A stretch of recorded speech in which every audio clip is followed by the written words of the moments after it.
1989ခုနှစ်မှာကျွန်တော်နှစ်သက်မှာစိုးရိမ်ကြကကျွန်တော်တို့ရေဘေးနဲ့ဝန်းရောဂါဘေးဖြစ်ပါတယ်ဒါလေးကတော့အန္တရာယ်ရှိပါတယ်1989ခုနှစ်အတွက်နှစ်သက်ဟောစရန်လေးကိုကျွန်တော်ဟောပြောပေးသွားမှာဖြစ်တဲ့အတွက်ရှေ့မှာဆက်လက်ပြီးတော့ကြည့်လိုက်ကြအောင်ပါခင်ဗျာမင်္ဂလာပါခင်ဗျာခုနှစ်သားမီးများအားလုံးမင်္ဂလာပါဒီနေ့ကတော့ကျွန်တော်ကဗေဒင်းချစ်ပြိတ္တများအတွက်1986ခုနှစ်ကနေ1989ခုနှစ်ကိုကူးပြောင်းတော့မဲ့နှစ်တစ်နှစ်အတွက်နှစ်သက်ဟောစရန်လေးကိုကျွန်တော်ဟောပြောပေးမှာဖြစ်ပါတယ်1989ခုနှစ်မှာဘယ်ຢာတွေကကောင်းမလဲဘယ်ຢာတွေကဆိုးမလဲဆိုတာကိုကျွန်တော်ပတ်စွမ်းတဲ့လောက်ကျွန်တော်ဟောပြောပေးသွားမှာဖြစ်ပါတယ်အဲ့တော့ဒီနှစ်ကတော့ကျွန်တော်တို့89ခုနှစ်ကတော့ဗုဒ္ဓသားသမီးတွေကတော့အတာစားနေပြီပေါ့ဗျာဗုဒ္ဓကမရဏလည်းမရဏဆိုတော့ဗုဒ္ဓသားသမီးတွေကတော့ညံ့တယ်ပေါ့ဗျာအဲ့တော့အတာစားတယ်ဆိုတော့ကျွန်တော်တို့အတက်နေ့မှာခေါင်းစင်းမင်္ဂလာပြုလုပ်တာမျိုးအဲ့တော့အတက်နေ့မှာလူကြီးသူမကိုအလူတန်းပြုလုပ်တာမျိုးကျွန်တော်တို့ကြံကြိုတဲ့အိုးမှာလည်းပဲဗုဒ္ဓနဲ့ပန်းလေးပေါ့နော်ဗုဒ္ဓသားသမီးတို့အတာအိုးလေးတိုးထားပေးတာမျိုးပြုလုပ်ပေးရပါတယ်အဲ့ဒီလိုပဲအတာစားတော့ဗုဒ္ဓသားသမီးတွေအတာစားတော့ဘာဖြစ်မလဲဗုဒ္ဓသားသမီးတွေအတာစားတော့သူတစ်ပါးထက်အလုပ်တွေပိုလုပ်ရတာပေါ့ဗျာပိုပင်ပန်းတာပေါ့အဲ့တော့ရှာရောက်ဖွေရတယ်ပိုပြီးခက်ခဲတာပေါ့ကျမ်းမာရေးလည်းခြူကြတာပေါ့အဲ့တော့အတာစားတယ်ဆိုတာဒီသဘောပါပဲအဲ့တော့အသက်ရှည်စေဖို့ကျမ်းမာရေးကောင်းစေဖို့အတွက်ကတော့ဗုဒ္ဓသားသမီးတွေဝါးကိုလမ်းခင်းပေးတာမျိုးညောင်ပင်မှာဝလုံးထောက်ပေးတာမျိုးပြုလုပ်ပေးရပါမယ်အဲ့တော့ဗုဒ္ဓသားသမီးတွေကတော့နှစ်သက်မှာကံအနှင်းငယ်ညံ့ပါမယ်ပေါ့နော်ဒါပေမဲ့ तू ကဗုဒ္ဓနံဖြစ်တဲ့ရေထွက်တို့အရက်တို့ဗုဒ္ဓနံနဲ့ပတ်သက်တဲ့အရာတွေကြတော့ तू ကသွားပြီးတော့ကောင်းနေပြန်ဟောတဲ့အဲ့ဒါတော့ထူးခြားတာပေါ့နော်တကယ်တမ်းပြောရမယ်ဆိုရင်တော့ဒီဗုဒ္ဓနံနဲ့ပတ်သက်တဲ့စီးပွားရေးတွေကပျက်စီးမယ်လို့ယူဆရမှာတတ်မှတ်ရမှာဟောပြောရမှာပေါ့နော်ဒါပေမဲ့ဥပမာဆိုကြပါစို့ကျွန်တော်ပြောသလိုအဲ့လိုအရက်ရောင်းတဲ့သူတို့ဗုဒ္ဓနံပေါ့နော်ရေရောင်းတဲ့သူတို့ရေထွက်ပစ္စည်းရောင်းတဲ့သူတို့အကယ်၍အကျိုးမြတ်ရှိလားမရှိလားတော့ကျွန်တော်တို့ရှင်းနေမှာစောင့်ကြည့်ရမှာဖြစ်ပါတယ်ဒါကဗုဒ္ဓသားသမီးတွေကညံ့လို့ကျွန်တော်ကပထမဦးဆုံးအနေနဲ့ပြောပြပေးတာဖြစ်ပါတယ်အဲ့တော့ဗုဒ္ဓနံညံ့တယ်ပေါ့နော်ညံ့တယ်ဆိုပေမဲ့အယောင်းဝယ်မှာတော့သွားကောင်းနေပြန်တယ်တဲ့ဒါကျွန်တော်ယူဆတာပေါ့နော်ကျွန်တော်ယူဆတယ်လို့ကျွန်တော်ပြောကြည့်တာပေါ့အဲ့တော့ရောင်းဝယ်ဖောက်ကားတဲ့အခါမှာလည်းပဲကိုယ့်အကိုတစ်ချက်လေးသတိထားပြီးတော့ကြည့်ကြည့်ပေါ့နော်နောက်တစ်ချက်ကညံ့တာကြတော့တန်နှင်းငွေနဲ့ညံ့ပါတယ်တန်နှင်းငွေနဲ့အိမ်ဆောက်ပစ္စည်းအိုးအိမ်အဆောက်ဦးအုပ်စုအဖွဲ့ကြီးစတဲ့အရာတွေကညံ့တယ်ဘယ်လိုညံ့လဲဆိုတော့မတည်ငြိမ်ခြင်းနဲ့ညံ့တယ်ပေါ့နော်ဥပမာမိသားစုအုပ်စုမှာလည်းမတည်ငြိမ်ဘူးပေါ့ဒီသဘောတည်းယူဆပါမယ်အုပ်စုချင်းချင်းစဉ်းစားလို့မရညှိနှိုင်းလို့မရတဲ့အခြေအနေလေးတွေကြုံတွေ့ရတတ်တဲ့နှစ်တစ်နှစ်ဖြစ်ပါတယ်အဲဒီလိုပဲတနင်္ဂနွေသားသမီးတွေကဒီနေ့ပိုင်းမှာအရွှေ့အပြောင်းတွေများနေတတ်တာပေါ့နော်တနင်္ဂနွေသားသမီးတွေဆိုရင်အပြောင်းလဲတွေများနေမယ်မတည်ငြိမ်မှုတွေများနေမယ်တနင်္ဂနွေသားသမီးတွေအလုပ်ကိုင်နေရလဲပဲထိုနည်း၎င်းလို့သတ်မှတ်ရမှာပေါ့ဒါတနင်္ဂနွေနဲ့ပတ်သက်တာပေါ့နောက်တစ်ခုကတနင်္ဂနွေသားသမီးတွေကသူကအပြောင်းလဲလုပ်ရတဲ့လုပ်ငန်းမျိုးတွေဆိုရင်အဲ့ဒီနှစ်သက်မှာကောင်းတယ်လို့ယူဆရမှာပေါ့ဥပမာတနင်္ဂနွေသားသမီးတွေကခရီးသွားပြီးလုပ်ကိုင်ရတဲ့လုပ်ငန်းမျိုးတွေလှုပ်ရှားရှားလုပ်ကိုင်နေရတဲ့လုပ်ငန်းမျိုးတွေတည်တည်ငြိမ်ငြိ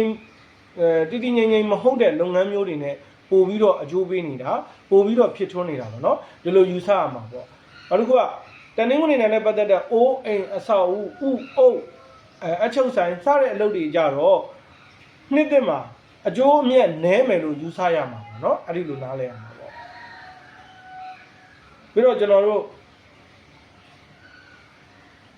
တနင်္လာနံဖြစ်ပါတယ်တနင်္လာနံနဲ့ပတ်သက်လို့ငွေချံကကြက်ကြောက်စတဲ့အလုပ်တွေကအကျိုးဖြစ်ထွန်းမှုအားနည်းပါတယ်မကောင်းဘူးပေါ့ဗျာအဲ့တော့တနင်္လာသားသမီးတွေလည်းမကောင်းလို့ယူဆရမှာပေါ့အဲ့ဒီလိုနှစ်မျိုးမှာတနင်္လာသားသမီးတွေကပေါ်ပေါ်လွင်လွင်နေလို့မရအောင်ထင်ထင်ပေါ်ပေါ်နေလို့မရဘူးထင်ထင်ရှားရှားနေလို့မရအောင်လှုပ်ဝက်ရမယ်တူသိရမယ်တနင်္လာသားသမီးတွေပေါ့နော်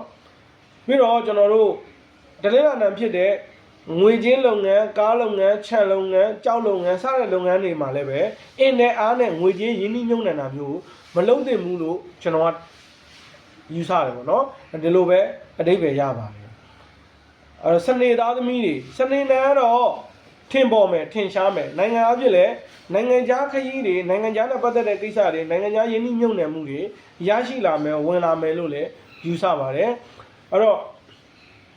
့ဒီပနက်နာကြီးအထည်လိပ်စတဲ့လုပ်ငန်းတွေလည်းအဆင်ပြေမယ်အောင်မြင်မယ်လို့ဆရာယူဆပါတယ်ဒီလုပ်ငန်းလုပ်နေတဲ့လူတွေကအကျိုးမြတ်ဖြစ်ထွန်းမယ်လို့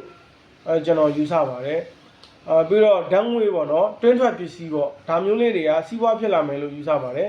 နိုင်ငံခြားသွားတဲ့အလုပ်တွေနိုင်ငံခြားအနေနဲ့ကုန်စည်စီးဆင်းတဲ့အလုပ်တွေစတဲ့နိုင်ငံခြားနဲ့သက်ဆိုင်တဲ့အလုပ်တွေဟာလည်းပဲအကျိုးမြတ်ဖြစ်ထွန်းလာလိမ့်မယ်လို့ဟောလို့ရတဲ့နှစ်ဖြစ်ပါတယ်အဲ့တော့အင်္ဂါသားသမီးများအင်္ဂါသားသမီးကတော့ဒီနေ့ကတော့ကြီးပွားမယ်တိုးတက်မယ်အောင်မြင်မယ်ချမ်းသာမယ်ဆိုတဲ့နှစ်တစ်နှစ်ကိုရောက်ရှိသွားတဲ့နှစ်တစ်နှစ်ဖြစ်ပါတယ်အင်္ဂါသားသမီးတွေကအလှူဒန်းနဲ့လောက်ရမယ်နှစ်တစ်နှစ်ကိုရောက်ရှိသွားတဲ့အလို့ယူဆရပါမယ်နောက်တစ်ခုကအင်္ဂါသားသမီးတွေကအစစအရာရာမှာလုံခြုံရမယ်စိတ်ချရမယ်လို့ယူဆရတဲ့နှစ်တစ်နှစ်ဖြစ်ပါတယ်အဲ့တော့တောက်ကြသားသမီးများအတွက်ပါအဲ့တော့အင်္ဂါသားသမီးတွေဆိုတော့ခုနကအင်္ဂါနံတွေစံချီစေးစားဆက်စတဲ့လုပ်ငန်းတွေမှာရင်းနှီးမြှုပ်နှံလို့လည်းရပါတယ်အင်္ဂါနံနဲ့ပတ်သက်လို့ပေါ့နော်ကျွန်တော်ကလက်တန်းပြောနေတာဖြစ်တဲ့အတွက်တော့နည်းနည်းလေးတော့အားနည်းချက်လေးချွင်းချက်လေးရှိပါလိမ့်မယ်ကျွန်တော်ကလူလေးပြောရတာသဘောကျလို့ပေါ့နော်စာဖတ်ပြီးပြောရတာကျွန်တော်သဘောမကျလို့ပေါ့နော်အဲ့တော့အင်္ဂါနံစံစီစေးစားဆက်ပစ္စည်းတွေအကျိုးပေးမယ်ဥပမာဆိုကြပါစို့ဆေးရုံသုံးပစ္စည်းတွေရင်းနှီးမြှုပ်နှံမယ်ဆေးဝါးပစ္စည်းတွေရင်းနှီးမြှုပ်နှံမယ်ဆိုရင်ရပါတယ်ဆက်ပစ္စည်းနဲ့ပတ်သက်လို့ရင်းနှီးမြှုပ်နှံမယ်ဆိုရင်ရပါတယ်စံနေစီတွေမှာရင်းနှီးမြှုပ်နှံမယ်ဆိုရင်ဖြစ်ထွန်းမယ်အောင်မြင်မယ်လို့ကျွန်တော်ယူဆပါတယ်เนาะအဲ့တော့တောက်ကြနဲ့တောက်ကြနဲ့ပတ်သက်လို့ကတော့ခရီးသွားလုပ်ငန်းတစ်တန်တော့တစ်သီးပေါ့เนาะအသားငါရောင်းဝယ်ရေးတွေမှာအကျိုးမြတ်တွေရရှိမယ်ကြီးပွားနိုင်တယ်အောင်မြင်နိုင်တယ်လို့ယူဆပါတယ်ပြီးတော့ကျွန်တော်တို့ဟိုတယ်လုပ်ငန်းခရီးသွားလုပ်ငန်းမှာရင်းနှီးမြှုပ်နှံတာမျိုးလည်းအဆင်ပြေလာလိမ့်မယ်အောင်မြင်လာလိမ့်မယ်လို့ကျွန်တော်ယူဆပါတယ်နိုင်ငံအပြည့်ဆိုရင်တော့ကျွန်တော်တို့တနိုင်ငံလုံးအတိုင်းအတာအနေနဲ့ဆိုရင်တော့ခရီးသွားလုပ်ငန်းတွေကောင်းပါတယ်ခရီးသွားလုပ်ငန်းဘယ်လိုမျိုးကောင်းလာမလဲတော့ကျွန်တော်တို့စင်မြင့်ထက်မှာစောင့်ကြည့်ရမှာဖြစ်ပါတယ်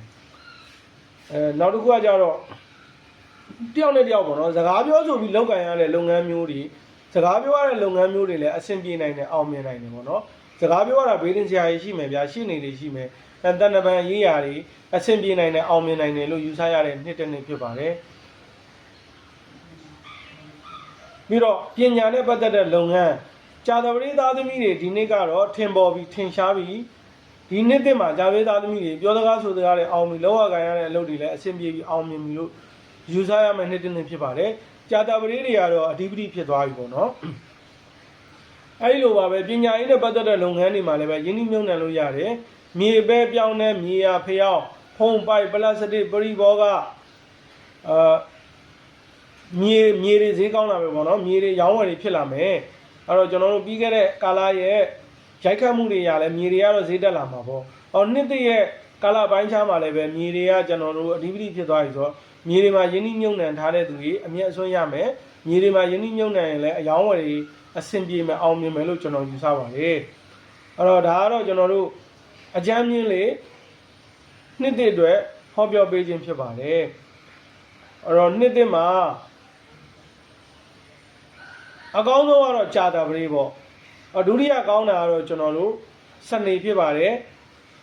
တတိယကောင်းတာကတော့ကျွန်တော်တောက်ကြကိုကြိုက်ပါတယ်စရုဒ္ဓကောင်းတာကတော့ကျွန်တော်တို့အင်္ဂါဖြစ်ပါတယ်အဲ့တော့မကောင်းတာကတော့ဗုဒ္ဓသားသမီးတွေတနင်္ဂနွေသားသမီးတွေတနင်္လာသားသမီးတွေဖြစ်ပါတယ်အဲ့တော့မကောင်းဆိုတော့ကြောက်စရာတော့မရှိဘူးဘာသာရေးကိုဖိပြီးတော့လုပ်ပေးပါအဲ့တော့အကယ်၍ပေါ့ခုနကကျွန်တော်ပြောသလိုစနေနံကောင်းတယ်ဆိုရင်စနေနံကိုတိုးချဲ့ပြီးတော့ပို့ပြီးတော့လုပ်ပေးပါအားဆိုင်ပြီးတော့လုပ်ပေးပါအဲ့တော့အင်္ဂါနံကောင်းတယ်ဆိုရင်လည်းအင်္ဂါနံလုံနေကြလူဆိုရင်တော့အင်္ဂါနံကိုပြန်ပြီးတော့အားဆိုင်ပြီးလုပ်ပေးပါ